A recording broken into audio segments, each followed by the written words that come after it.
La España rural, la España vaciada, como se hace llamar, se echó ayer a la calle para pedir un futuro. La falta de oportunidades, de infraestructuras y de servicios ha obligado a la población de muchos pueblos a emigrar a las ciudades.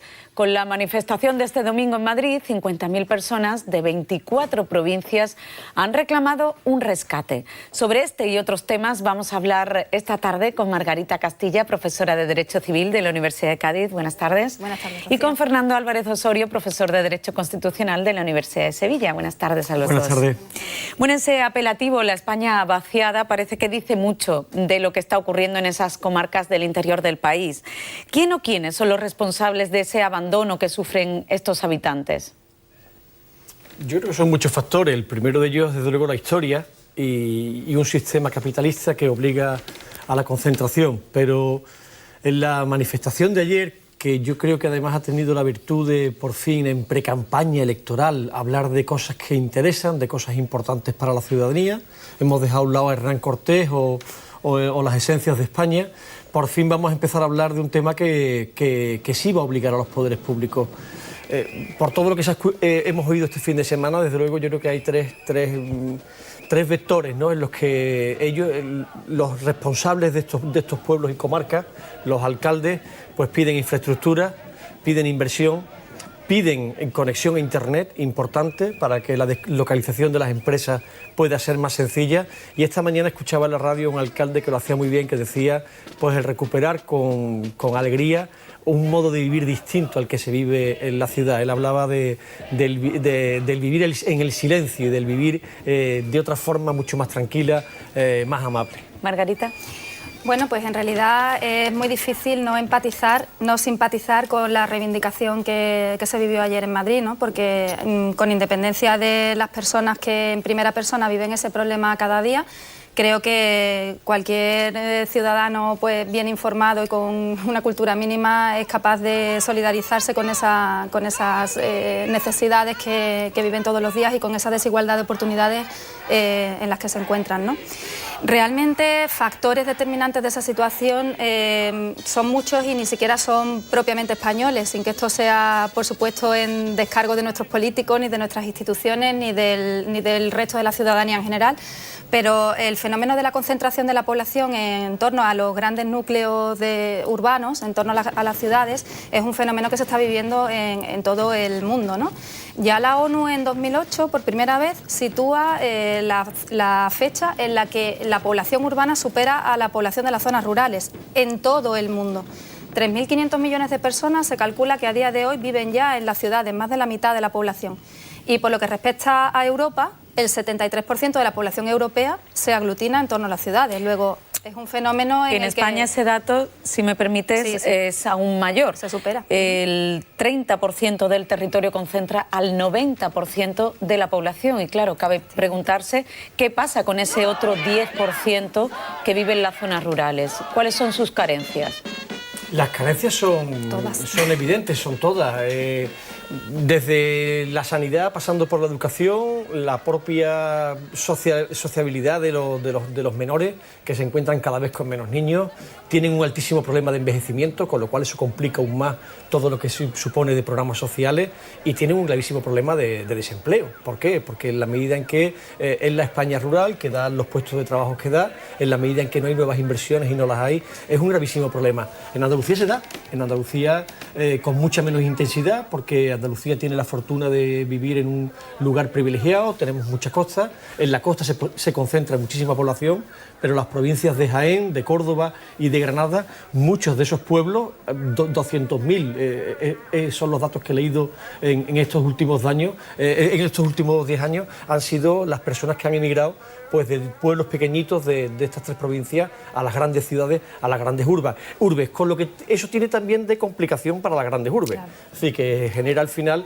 pues, un doble efecto que no es bueno para nadie y que hace que la vida, pues, sea triste en un sitio, es decir, no tenga esperanza en un sitio y demasiado aglomerada en otro, ¿no? Sí, Margarita, tú decías, no es un fenómeno exclusivamente español, en Europa se da.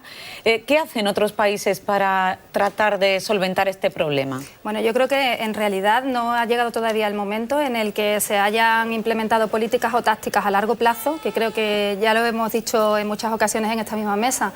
Desgraciadamente, la política del momento presente, tanto la propiamente nacional o a nivel infranacional, a nivel de comunidades autónomas y municipios, o en el ámbito supraestatal, y también ocurre igual en otros países, está caracterizada por el cortoplacismo.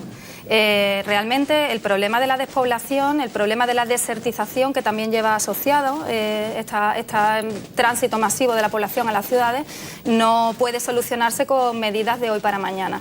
Tiene que haber una planificación y tiene que dotarse de infraestructuras que cuestan dinero. Hay que poner para resolver estos problemas esfuerzos, pensamiento, o sea, planificación e ideas, proyectos, y hay que poner medios económicos, hay que poner dinero, porque evidentemente si se trata de que pequeñas aldeas o pequeños pueblos, planes comarcales que quizá pudieran aglutinar esos intereses de esos pequeños núcleos rurales, puedan contar con asistencia médica, estamos hablando obviamente de servicios públicos, porque la iniciativa privada todavía es más reacia y todavía cuesta más trabajo que llegue a esos núcleos de población, pero la administración pública tiene una evidente responsabilidad en no contribuir a que el fenómeno avance y en favorecer mejores condiciones de vida para estas personas. Entonces, sin una infraestructura sanitaria mínima, sin una infraestructura educacional que sustente una población infantil que pueda proporcionar una esperanza de vida a medio y largo plazo a esos pueblos, y luego, en el siglo XXI, sin la accesibilidad que suponen las comunicaciones, no solamente las infraestructuras de carretera o ferrocarril, sino también la digitalización,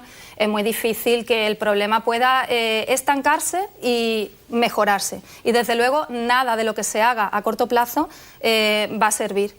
Hay que planificar no para las próximas elecciones, no para los próximos 4 años, sino con una vista más larga, ¿no? El Gobierno aprobó el viernes una estrategia nacional para el reto demográfico. Son 70 medidas, hay inversiones, hay líneas de crédito, ayudas, pero quizás hay una medida que sí nos ha llamado la atención, que es la de reforzar los cuarteles en las zonas rurales. No sé qué os parece.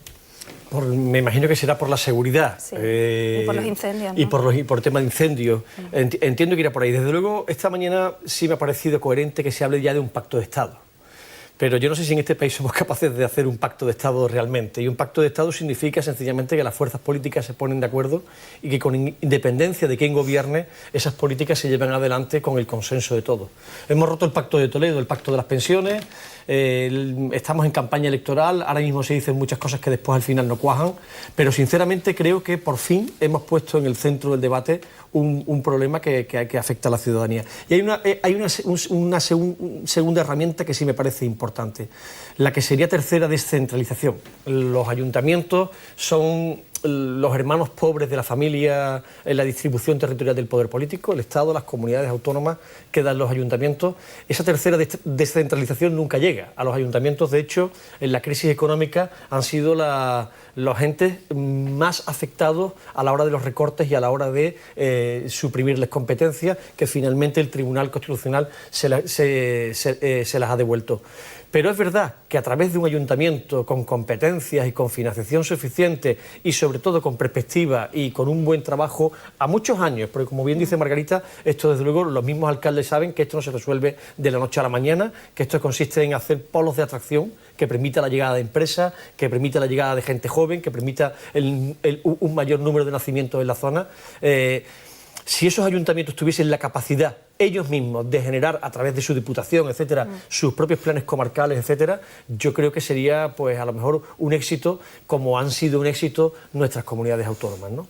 Bueno, pero también es verdad que la distribución del gasto público les condena a mantenerse en esta situación, a salvo que se tomen medidas que cambien esos criterios de distribución.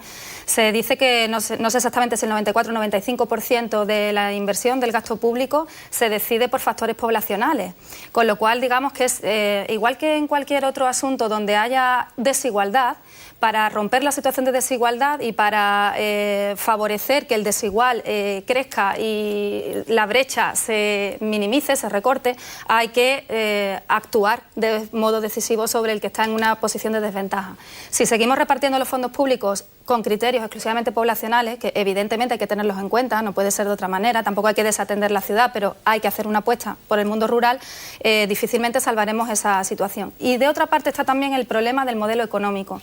España se ha transformado de ser una economía fundamentalmente agraria en la primera mitad del siglo pasado, a partir de los años 60, a abandonar el producto de la agricultura, ¿no? En el PIB, en el Producto Interior Bruto, la agricultura, que es la principal fuente de vida de los pueblos, del mundo rural, ocupa solamente un 2,5% de ese Producto Interior Bruto, ¿no? Se dice incluso que con la industria transformadora llegaríamos al 8 o al 9, pero mientras ese modelo económico no cambie, no habrá oportunidades tampoco de empleo en el mundo rural ni de futuro, pues, para los niños, los jóvenes y finalmente para que también las personas que llegan a la edad adulta, anciana, a la tercera edad en el ámbito rural, tengan unas condiciones de vida lógicas y equiparables a los de los núcleos urbanos. Pero ¿no? peso político tienen. Sí, sí, claro, era lo que ahí iba. Precisamente estamos a un mes de las elecciones, sí. Lo habéis comentado antes.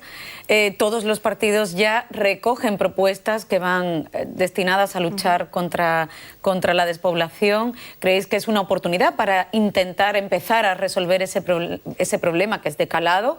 ¿O hay mucho de oportunismo? Bueno, tienen, según los cálculos no, eso está tasado. Son 109 diputados, los que pertenecen... Entre 99 y 100...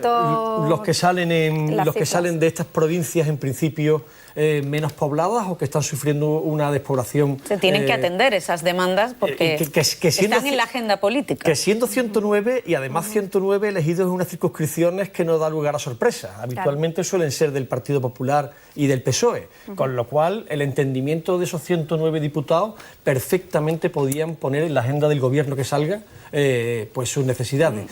Y hay otro factor que a mí que me gustaría decir. Andalucía ha conseguido que su despoblación sea mucho menor, fíjate, por algo tan sencillo como el PER y algo tan discutido como el PER, con sus ventajas y sus inconvenientes, pero el PER en toda nuestra historia democrática ha permitido que nuestros pueblos, en un gran porcentaje, permanezcan todavía, que sean pueblos poblados y en los que ahora a lo mejor se ve el rédito de ese PER en la medida en que, estando poblados, con gente preparada, formada, etcétera, pues puedan esa gente joven que vive allí el tirar adelante una vez que efectivamente tengan las infraestructuras no solo viarias, sino todas las conexiones a internet, etcétera, y puedan innovar, ¿no? Margarita. Sí, pero yo me temo que realmente este problema no se arregla desde las administraciones autonómicas o locales, sin quitarles, por supuesto, toda su importancia.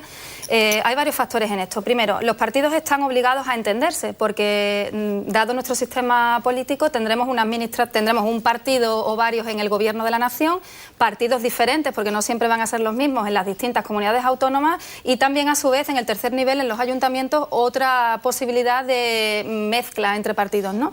Si realmente no hay un acuerdo a tres niveles y un plan para toda la nación, a fin de cuentas que todo confluya en un sentir único, en una dirección, como dije antes, planificada y pensada, creo que podremos hacer bien poco. Ahora estamos en momentos, si no me equivoco, de renegociación de la PAC, de la Política Agraria Común de la Unión Europea. Estas comarcas, estos territorios están tratando de influir en ese ámbito para que también la política de la Unión Europea determine un cambio de rumbo en el modelo de la agricultura europea. Tal vez por esa vía podamos, puesto que es un problema común, y por eso yo traía antes a colación la cifra de la descentralización de la población en Europa también, la centralización en las ciudades, quizá a través de la política europea agraria común pueda trazarse un plan bien pensado, equilibrado, que ayude a que luego los estados adapten esa normativa y esos fondos a su propia peculiaridad. Sí, Fernando apuntaba que hay un centenar de escaños en juego en estas circunscripciones pequeñas de 3, 4, 5 escaños. Eso ha llevado incluso al líder del Partido Popular, a Pablo Casado, a pedirle a otras fuerzas de derecha, a Ciudadanos, a Vox, que no se presenten en esas circunscripciones para no dividir el voto. Temen perder influencia en esta zona por el fraccionamiento del voto conservador. ¿Cómo veis esa propuesta? Bueno, es que estamos hablando de las provincias que están despobladas, pero que están sobrerepresentadas. En el pacto del 78, en el 77, cuando pactan UCD y el PSOE, aquí nada es inocente y se hace bien. En ese reparto que se hizo de escaños a nivel provincial se le dio un peso muy fuerte precisamente a esa España de interior, de tal forma que manda mucho. De hecho, es casi un tercio, son 350 diputados, es casi un tercio de los diputados. Evidentemente, nuestro sistema de elección de diputados, del Congreso de los Diputados, es proporcional. Soria elige a 2, hay muchísimas provincias que eligen solamente a 3. En el momento en que tú lo haces proporcional, el sistema no funciona, porque tú no puedes dividir proporcionalmente a 3. Tendrías que dividir a los diputados por mitad y darle la mitad de un cuerpo a cada uno. Eso no tiene sentido ninguno. Al final se convierte en un sistema mayoritario. ¿Eso qué quiere decir? Que el partido que consiga mayor número de votos habitualmente, de los 3 se lleva 2 y queda uno en juego. Si, tal y como dicen las encuestas, es muy probable que el PSOE gane las elecciones, se llevará 2 de esos 3 y quedará uno para repartir entre Ciudadanos, Partido Popular y Vox, porque necesariamente quedarán detrás del PSOE en la medida en que van divididos. Sí. Y otro tanto ocurre con el Senado. Sí, ahí es donde iba yo, porque realmente, bueno, que el PP haya ahora hecho ese llamamiento al voto útil, entre comillas, para no desagregar el voto, es algo que también le puede ocurrir al PSOE en otras comunidades en las que gobierna, como es Extremadura, que también está afectada por esa despoblación de las zonas rurales, ¿no? Y que, bueno, pues tiene unas características en algunos casos similares a las andaluzas, pero más parecidas a las castellano-leonesas o castellano-manchegas en otros, en la parte de Cáceres fundamentalmente, ¿no? Badajoz más parecida a Andalucía, Cáceres más parecida a Castilla-La Mancha. Con lo cual creo que no es ya un problema ideológico. El problema desde mi punto de vista viene porque realmente lo que es la Cámara de Representación Territorial, que es el Senado, es donde no funciona de acuerdo con esa finalidad. Realmente el Senado se ha convertido pues, en una segunda instancia que enriquece o que mejora las normas que le llegan del Congreso de los Diputados, pero esto creo que es un sentir común que hay en nuestra democracia. El Senado no está sirviendo para lo que inicialmente se pensó, ¿no? Que era hacer valer... Vamos a cambiar brevemente de tema, nos vamos a quedar dentro de poco. Pero el Senado 155 ahora, ¿eh? ¿Qué quiere decir? Que ahora tiene una función importante. Sí, no, para nada. El Senado era la Cámara de Elefantes. Bueno, la despoblación se ha colado inevitablemente en la precampaña electoral. Y con todo el derecho, con todo el derecho.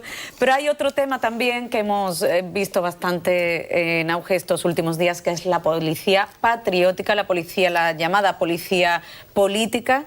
No es una novedad, pero sí parece que ha llegado al extremo de, bueno, pues de espiar o de investigar sin orden judicial a dirigentes políticos, a Pablo Iglesias en esta última ocasión que, bueno, se ha personado en esta investigación.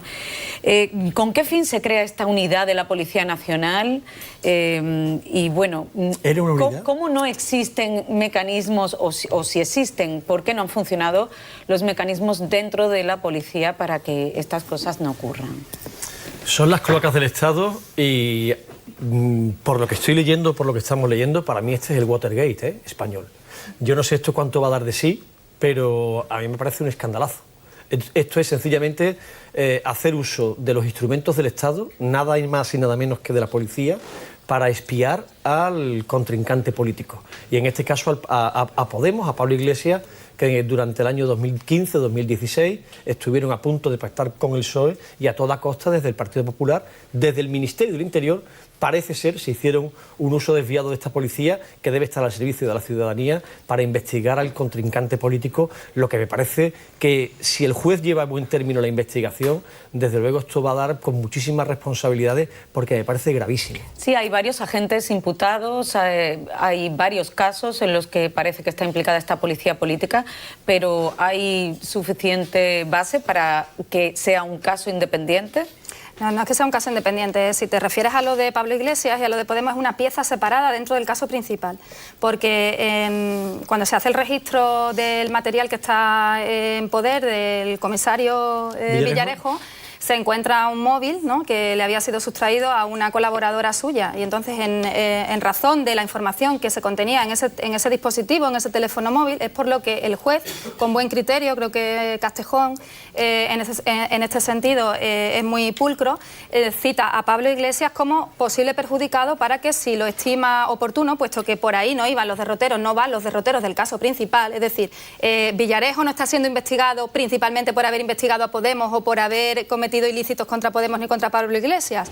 Eso sale a la luz con ocasión de una investigación más amplia. Pues como digo, se abre la pieza separada del caso Dina, creo que la han denominado porque era el nombre de esta colaboradora, y bajo secreto del sumario ha declarado, y él ha filtrado o ha dicho, ha comunicado lo que cree que podía filtrar de eso, ¿no? Quizá, seguramente nos quedaremos sin tiempo y no podremos abordarlo, pero quizá el otro punto importante que habría aquí que tocar, aparte de las garantías constitucionales y de las posibles consecuencias que este caso pueda acarrear, es el papel de los medios de comunicación. Eso es tema de otra mesa de análisis, porque efectivamente ya te lo veías venir. Sí. Nos hemos quedado sin tiempo. Hasta aquí nuestra mesa de análisis de hoy. Gracias a Fernando Álvarez Osorio, a Margarita Castillo. Y ahora se quedan con unos minutos de publicidad y después Ángel Gámez y su equipo nos traen toda la información de deportes. Nosotros volvemos a las 6:15 con un nuevo avance. Hasta luego.